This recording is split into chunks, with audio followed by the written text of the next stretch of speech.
Hi hello welcome to our channel. నేను మీ శ్రీ. ఈరోజు మనం చెప్పుకోబోయే కథ లీలావతి పార్ట్ 68. ఇక కథలోకి వెళ్దాం. లోపలికి రావచ్చు కదా అని అడిగాను రౌద్రని. వెళ్ళాలి, ఇప్పటికే చాలా లేట్ అయిపోయింది, ఈవినింగ్ వస్తాను అన్నాడు రౌద్ర. కరెక్షన్ ఉంది, నైట్ వస్తానని చెప్పాలి అన్నాను కోపంగా. యాహ్ కరెక్ట్, నువ్వు వెళ్ళు అన్నాడు నా బుగ్గ మీద గట్టిగా ముద్దు పెట్టేసి. అబ్బా, బుగ్గ మీద దిద్దుకుంటూ కోపంగా చూశాను తన్ని. బాయ్ హైనస్, ఇండైరెక్ట్గా దిగిపోమ్మని చెప్తున్నావు కదా అని అడిగాను. అవును అన్నాడు భుజాలు కదిలిస్తూ రౌద్ర. విసురుగా డోర్ ఓపెన్ చేసి లోపలికి వెళ్ళిపోయాను. రౌద్ర కూడా వెళ్ళిపోయాడు. మమ్మీ మమ్మీ, నా అరుపులకి బయటకొచ్చింది మా మమ్మీ. వచ్చి రాగానే కేకలు అరుపులు ఇంకెప్పుడు తెలుసుకుంటావో ఏమో అని అంది మా మమ్మీ.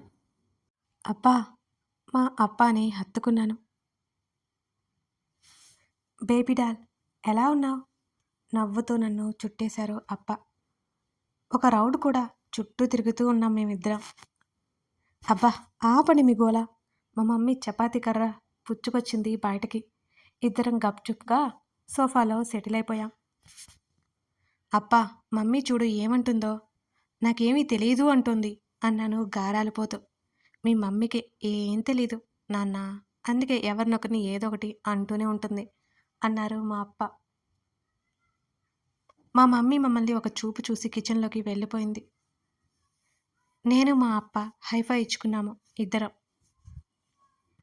మమ్మీ వంటేంటి లంచ్కి అని అడిగాను హాల్లో నుండే అరుస్తూ. కాకరకాయ అని చెప్పింది.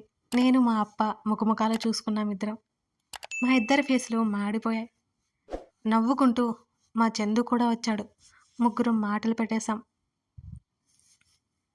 చందు, నేను కొంత సమయం కొట్టుకునే ఉన్నాం. నీ ట్రైన్ ఎప్పుడు చందు అని అడిగాను. రేపు ఈవినింగ్. అవునా? అవును. మళ్ళీ ఎప్పుడొస్తావు అని అడిగాను. చెప్పలేను అన్నాడు తను. ఇక ఆ టాపిక్ మారుస్తూ, లిల్లీ బయటికి వెళ్దాం పదా అన్నాడు చందు. ఎక్కడికి అని అడిగాను నేను. వస్తే చెప్తాను అన్నాడు చందు. ఓకే పదా, అప్ప వెళ్ళొస్తాం, లంచ్ చేసి వెళ్ళండి మమ్మీ అంది. మళ్ళీ వచ్చి చేస్తారులే అన్నారు అప్ప. లేదు అప్ప, మీరు కూడా మాతో వచ్చేయండి. మమ్మీ కాకరగా ఎవరు తింటారు? చిరాగ్గా ముఖం పెట్టి చెప్పాను నేను. అప్పటికే మా మమ్మీ చూపులతో కాల్ చేసేలా ఉంది నన్ను. కాదు లిల్లీ, మీ మమ్మీ మన కోసం నాన్ వెజ్ ఐటమ్స్ ప్రిపేర్ చేస్తోంది అని అన్నారు అప్ప. అవునా అన్నాను ఆశ్చర్యపోతూ. అవును, అలాగే చెప్పారు అప్ప. అయితే లంచ్ టైంకి వచ్చేస్తాం ఏం చందు అని అడిగాను నేను. నీ తిండిగోలు ఆపితే మనం వెళ్దాం అన్నాడు చిరాగ్గా చందు. అయితే నేను రానుపో, నాది తిండిగోలు అంటావా? ముఖం తిప్పేసుకున్నాను నేను. అబ్బా లిల్లీ, సారీ సారీ అని చెప్పాడు చెవులు పట్టుకుంటూ చందు. అయినా సరే నేను రానుపో అన్నాను చేతులు కట్టుకుని మరోవైపుకి తిరిగి. లిల్లీ ప్లీజ్, ఇంకెప్పుడు అన్ను పదా అన్నాడు చందు బ్రతిమాలతో. ఈ ఒక్కసారికి ఎక్స్క్యూజ్ చేసే బేబీ అని అన్నారు అప్ప. మీరు చెప్పారు కాబట్టి ఈ ఒక్కసారికి ఊరుకున్నా పదా అన్నాను చందుతో. అది రాకపోతే నువ్వు వెళ్ళి చందు, దాంతో ఎందుకు గోలా అని అంది మమ్మీ. రేయ్, నువ్వేంటంట, వెళ్ళు, నేను రాను, మమ్మీ చెప్తుంది కదా అన్నాను నేను. నువ్వు రా లిల్లీ, మమ్మీకి తెలియదు. నా చేతిని పట్టుకుని తీసుకువెళ్ళాడు. ఏంట్రా, ఏదో తేడా కొడుతుంది నాకు. అనయ్య ప్లీజ్ రా ప్లీజ్, నన్ను కూడా బయటికి తీసుకెళ్ళవో? ఇవాళ రానంటున్న బ్రతిమాలతో విన్నా ఉంటే. ఏదో ఉంది చెప్పమ్మా అన్నాను బైక్ ఎక్కుతూ. కనిపెట్టేసింది చెల్లి రాక్షసి. చిన్నగా కొనుక్కుంటూ బైక్ స్టార్ట్ చేస్తూ అన్నాడు. వినిపించింది అన్నాను చందు భుజం మీద ఒక్కటి కొట్టి. భానుని కలవడానికి వెళ్తున్నాం మనం అన్నాడు చందు. అనుకున్నా, నన్ను బ్రతిమాలి మరీ తీసుకువెళ్తున్నావంటే ఏదో ఉంది అనుకున్నా అంటూ ఇంకో 2 దెబ్బలు వేశాను మా చందుని. మన ఇంటికి లంచ్కి తీసుకువద్దామని అనుకుంటున్నాను లిల్లీ, నువ్వే హెల్ప్ చేయాలి ప్లీజ్ అని అన్నాడు చందు. నువ్వు మరీ అంతలా రిక్వెస్ట్ చేస్తుంటే కాదనలేకపోతున్నాను రా, నా దశలే జాలిగుండే అని చెప్పాను నేను. కాస్త ఎక్కువైనట్లేదు అన్నాడు చందు. ఇహిహి అస్సలు లేదు, నువ్వు రిక్వెస్ట్ చేస్తేనే నేను వస్తాను, ఎక్కువ మాట్లాడితే ఇక్కడ దిగిపోతా అని చెప్తున్నా. అమ్మ తల్లి అలాగే అన్నాడు మా చందు. నేను ఫుల్గా నవ్వుకున్నా. దీన్నే శాడిజం అంటారు మా ఊళ్ళో అంటూ నా ఇన్నర్ టోల్డ్. నేను ఊరుకుంటానా? తరిమేశాను దాన్ని. ఇద్దరం భాను వాళ్ళ ఇంటికి వెళ్ళాం. నేను భాను వాళ్ళ పేరెంట్స్‌తో మాట్లాడి ఎలాగో అలా ముప్పు తిప్పలు పడి బయటికి తీసుకువచ్చాను భానుని. అప్పటి వరకు మా చందు బయటే ఉన్నాడు. భాను ఆశ్చర్యపోయింది. చందుని అపురూపంగా, అభిమానంగా, ఆనందంగా చూసింది భాను. అవన్నీ చేసింది నేనైతే చూడాల్సింది నా వైపు కదా!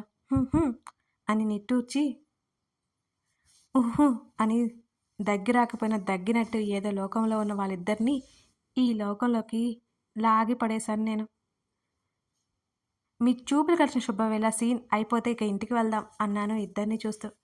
భాను అలియాస్ మా వదిన గారు సిగ్గుపడ్డారు. మా అన్నయ్య గారేమో గుర్రుగా చూశారు నా వైపు. అవన్నీ మనం ఎందుకు పట్టించుకుంటాము? ముగ్గురం స్టార్ట్ అయ్యాం. దారిలో బైక్ ఆపి నేను భాను లెమన్ సోడా తాగాం. మా చందు ముఖ కవలికలు గమనిస్తున్నాను నేను. వాడు చాలా ఇరిటేట్ అయిపోతున్నాడు నా పనులకి. ఎందుకంటే ఆ చుట్టుపక్కల ఒక్క లెమన్ సోడా బండి కూడా లేదు. దానికోసం 2 వీధులు తిప్పించాను కదా నేను, అందుకన్నమాట. చందు, ఎండకి టాన్ అయిపోతున్నాను, ఇక వెళ్దామా అని అడిగాను నేను. పద అన్నాడు విసుగ్గా చందు. రేయ్ విసుక్కుంటున్నావా? చిచి నా బంగారు బల్లి, కాదు కాదు నా బంగారు చెల్లి నువ్వు అని దగ్గరికి తీసుకుని ఓవర్ యాక్షన్ చేస్తూ అన్నాడు చందు. నిన్నెందుకు విసుక్కుంటాడు లిల్లీ అని అడిగాడు. భాను అయితే తెగ నవ్వింది మా చందు ఓవర్ యాక్షన్ చూసి. ముగ్గురం ఇంటికి వచ్చేసాం అక్కడి నుంచి. మా మమ్మీ కోడలికి చేయాల్సిన మర్యాదలు చేస్తోంది తెగ. మా భాను అంతకంటే తక్కువ కాదు. కోడలి హోదాలో అత్తగారికి సాయం చేయడంలో పడిపోయింది. మనం మాత్రం సోఫాలో సెటిల్ అయిపోయాం. మా అప్ప లంచ్ చేసి స్కూల్కి వెళ్ళారట. మమ్మీ చెప్పింది. నాకు బోర్ కొడుతుంటే నా రూమ్లోకి వెళ్ళాను. కాస్త ఫ్రెష్ అయ్యి నా రౌడీకి కాల్ చేశాను. హైనస్ అన్నాడు కాల్ లిఫ్ట్ చేయగానే రౌద్ర. అబాబా ఏమన్నా పిలుస్తాడా? ఆ పిలుపుకే కదూ నేను పడిపోయేది ప్రతిసారి. సో స్వీట్ హబ్బీ నా రౌడీ. రౌద్ర లంచ్ చేసావా అని అడిగాను నేను సిగ్గుపడుతూ. ఇప్పుడే చేశాను అన్నాడు. మరి ఈవినింగ్ వస్తున్నావా అన్నాను నేను. లేదు హైనస్, నైట్ కూడా లేట్ అవుతుంది, పెండింగ్ వర్క్ ఉంది. ఆ టైంలో వస్తే బాగోదు, సో మన ఇంటికి వెళ్ళిపోతాను అన్నాడు రౌద్ర. ఇది మోసం, అన్యాయం, దారుణం అన్నాను నేను కోపంగా. అన్ని ఏం చేశాను నేను అడిగాడు ఆశ్చర్యం నటిస్తూ రౌద్ర. లేకపోతే ఏంటి, వస్తానని చెప్పి ఇప్పుడు రానని ప్లేట్ ఫిరాయిస్తున్నావా అని అడిగాను కోపం చూపుతూ. చెప్పాను కదా రాలేను హైనస్. వెంటనే వీడియో కాల్ చేశాను తను మాట్లాడుతుండగానే. యాక్సెప్ట్ చేశాడు తను. హైనస్ పిలిచాడు చిన్నగా. ఫోన్లోనే ఒక కిస్ ఇచ్చి నవ్వుతూ ఐవింగ్ చేసి బాయ్ చెప్పి కాల్ కట్ చేశాను. తను పిలుస్తున్నా నేను వినలేదు. ఇప్పుడు ఎలా రావో నేను చూస్తా అనుకుని గర్వంగా కాలర్ లేని నా డ్రెస్ కాలర్ ఎగరేస్తూ నవ్వుకుంటూ హాల్లోకి వెళ్ళిపోయాను. చందు, భాను, నేను మమ్మీ మాట్లాడుకుంటూ లంచ్ పూర్తి చేసేసాం. నీ వంట చాలా బాగుంది అత్తయ్య. మా మమ్మీని ఐస్ చేయడం మొదలుపెట్టింది భాను. మా మమ్మీ గారేమో నా వైపు గర్వంగా లుక్స్ విసిరారు. నవ్వుకున్నాను నేను. నిజానికి మా మమ్మీ చాలా బాగా వంట చేస్తుంది. నేనే కావాలని ఏదో ఒక వంకలు పెడుతూ ఉంటాను. నాకు తోడుగా మా అప్ప కాసేపు మా మమ్మీతో సరదాగా గోల చేస్తుంటాం. కానీ మా చందు పుట్టినప్పటి నుంచి మా మమ్మీ వంట పొగుడుతూనే ఉంటాడు వాడు. వాడు అప్పుడప్పుడు హాస్టల్లో ఉన్నాడు. అలా మా మమ్మీ వంటని ఎత్తేస్తాడు. మా మమ్మీకి పెళ్ళి అయిన తర్వాత వంట అస్సలు రాదట. మా అప్ప నేర్పించారు. పెళ్ళికి ముందు మా మమ్మీ జాబ్ చేసేది. ఆ తర్వాత ఇక మానేసింది. మా అప్ప కంటిన్యూ చేయమని చెప్పినా సరే చేయలేదట. కారణం మా అప్పాని చూసుకుంటూ ఇంట్లోనే ఉండేది. చందు, ఆ తర్వాత నేను పుట్టాను. తర్వాత మమ్మల్ని చూసుకుంటూ గడిపేసింది. మా మమ్మీ చాలా హుందాగా ఉంటుంది. చిన్న చిన్న వాటికి అప్పతో గొడవ పడడం లాంటివి చేయదు. అర్థం చేసుకోవడంలో ముందుంటుంది. మా అప్పాని ప్రేమించి ఇంట్లో అందరిని ఒప్పించి పెళ్లి చేసుకుందట మా మమ్మీ. ఒకసారి మా అప్ప చెప్పారు మాతో. మా అప్ప ప్రేమించిన అమ్మాయి అప్ప విడిపోయారు. మా మమ్మీ ప్రేమను మొదట్లో కాదు అన్నాడట. ఆ తర్వాత అర్థం చేసుకున్నారు. ఇంకా చెప్పుకుంటూ పోతే బోలెడుంది మా మమ్మీ అప్పాల ప్రేమ కథ. అలా అలా మా లంచ్ ఫినిష్ అయిపోయింది. కొంత సమయం తర్వాత నేను, చందు, భాను బాల్కనీలో సెటిల్ అయ్యాం. అప్పటికే మా చందు తంటాలు చూసి, మీరు మాట్లాడుతూ ఉండండి, ఇప్పుడే వస్తాను అని అక్కడి నుంచి నా రూమ్లోకి వచ్చేసాను. వాళ్ళకి ప్రైవేట్ స్పేస్ ఇవ్వాలని. వావ్! ఈ మధ్య నేను కూడా ఇంటెలిజెంట్ అయిపోతున్నాను. కాదు కాదు, ఇంటిలి ఉమెన్ అయిపోతున్నాను. నా ఫోన్ చేతిలోకి తీసుకున్నాను. రౌద్ర నాకు కాల్ చేస్తాడని బోల్డ్ ఎక్స్పెక్టేషన్స్తో ఉన్నాను. మ్యాక్సిమం 50 మిస్డ్ కాల్స్ ఉంటాయని నా అంచనా. కానీ నా అంచనాలో తలకిందైపోయాయి. ఒక్క మిస్డ్ కాల్ కూడా లేదు రౌద్ర నుంచి. చాలా కోపం వచ్చింది నాకు రౌద్ర మీద. కోపం వచ్చినా నేను చేసేదేం లేదు కదా. ఇవాళ డిసైడ్ అయిపోయాను. నేను అంటే లెక్కలేదు తనకి. ఖచ్చితంగా తను మాట్లాడినా నేను మాట్లాడకూడదు అని డిసైడ్ అయిపోయాను. అలాగే పడుకున్నాను. నిద్ర పట్టేసింది మత్తుగా. ఈవినింగ్ వరకు నాకు అసలు మెలకువ రాలేదు. రౌద్ర వస్తాడేమోనని నేను వెయిట్ చేశాను చాలా. అసలు రాలేదు తను. నాకు కోపం ఎక్కువైపోయింది. నిజానికి అసలు కోపం రావట్లేదు. నేనే కోపం వచ్చిందంటూ అంటూ నాకు నేనే ఎంకరేజ్ చేసుకుంటున్నా. లేకపోతే రౌద్రతో కష్టం. నేను ఇలాగే గుర్తు చేసుకుంటూ ఉండాలి నా కోపం గురించి. లేకపోతే మర్చిపోయి తను వచ్చిన వెంటనే ఖర్చుకుపోతాను నేను. అందుకే లెక్కలేదు అయ్యగారికి నేనంటే. నీ బొందే నీ బొంద. ఎవరైనా కోపంని తెచ్చిపెట్టుకుంటారా? లేక పదే పదే గుర్తు చేసుకుంటారా? చిచ్చి, ఏమి మనిషివో ఏమో. కోపాన్ని గుర్తు చేసుకున్న దాన్ని నిన్నే చూస్తున్నా. అందరికీ అదొక ఎమోషన్. అందరూ కోపాన్ని అణుచుకోవాలని చూస్తుంటే తమరు గారేమో గుర్తు చేసుకోవాలంట. ఛీ, నీళ్ళు లేని బావి. పోయి దూకు. నా ఇన్నర్ నన్ను దారుణంగా అవమానించింది. అంత దారుణంగా అవమానిస్తే నేనెందుకు ఊరుకుంటాను? అది ఇన్నర్ అయితే నేను ఓనర్ని. పాతాళంలోకి తొక్కి పడేస్తా దాన్ని. ఎంతైనా నా ఇన్నర్ నిజాలే చెప్పిద్ది ఎప్పుడు. అందుకే కదా నేను తొక్కి పడేసేది. మా లహరి ఫోన్ చేసింది. లిల్లీ చిన్నగా నసిగింది. ఏంటి లహరి? లిల్లీ అది అంది చిన్నగా. ఎహే చెప్పు అసలే ఫుల్గా ఇరిటేషన్లో ఉన్నాను నేను. నువ్వు కనుక చెప్పకపోతే నేనే వచ్చి నీ పీక పిసికేస్తా అన్నాను కోపంగా. దెబ్బకి జడుచుకుని లిల్లీ అంటూ ఏడుపు మొహం పెట్టుకుంది లహరి. ముందు చెప్తావా లేదా? లేకపోతే ఫోన్ పెట్టేయ్ అన్నాను కోపంగా.